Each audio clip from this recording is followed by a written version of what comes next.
So what I'm saying is putting hormones in to a system and then not changing anything about that system is likely why you felt like they didn't work or you feel like they're not working. Because midlife for women, as hormones start to change and things start to shift, is an opportunity for us to look at things, look at our lives, look at our patterns, look at our beliefs, look at how we're living, look at our boundaries or lack thereof. This is an invitation for that, and an invitation to do things differently. Many women come to me saying, I'm doing what I used to do, maybe even in their 30s, and it's not working. And I will tell you, if I worked out the way that that's one example, but if I worked out the way that I did in my early 30s today, I would be carrying more excess weight, etc. So things shift and change, and this is our invitation.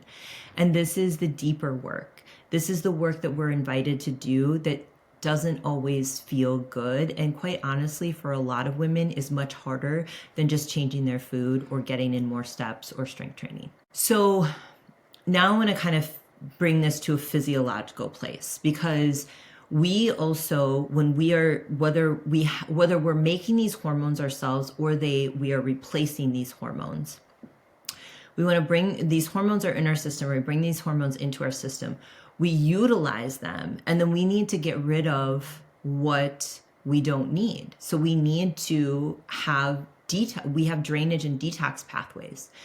And so you need to be able to utilize the hormone, but then you need to be able to eliminate the excess.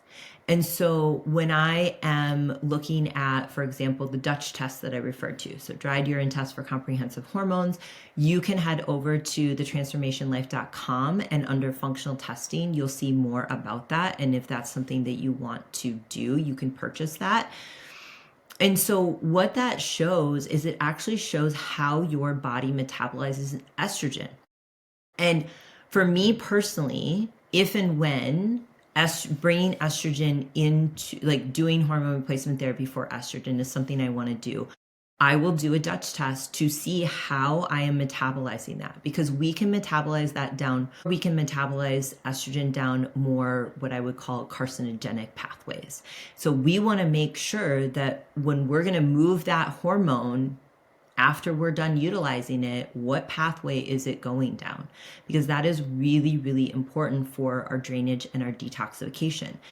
And so we can see on the Dutch test phase 1 and phase 2 of estrogen metabolism. So basically, I had a mentor one time explain it like this. It's like you have a bathtub, and phase 1 is, what is the water coming into the bath? So is it protective? Is it more carcinogenic? Is it more estrogenic? And then phase 2 detoxification is, how open is your drain to get that out? And then phase 3 is what happens in your poop.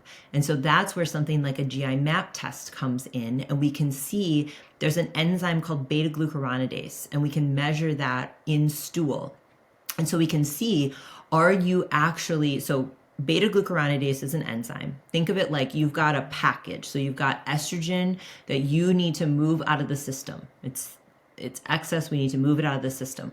Beta glucuronidase comes in and snips that bow and opens that package up, and you reabsorb that into your body. And so again, this episode isn't about estrogen dominance, but if you've heard of estrogen dominance, and there's definitely some nuances there, and I think that label and term is actually misused in a lot of conversation, especially online, and that it's estrogen dominance doesn't necessarily mean you have too much estrogen. It means that you don't have enough progesterone to oppose that estrogen, and or that you're not getting rid of that through your drainage and your detox pathways. So this is where functional testing can be really, really helpful.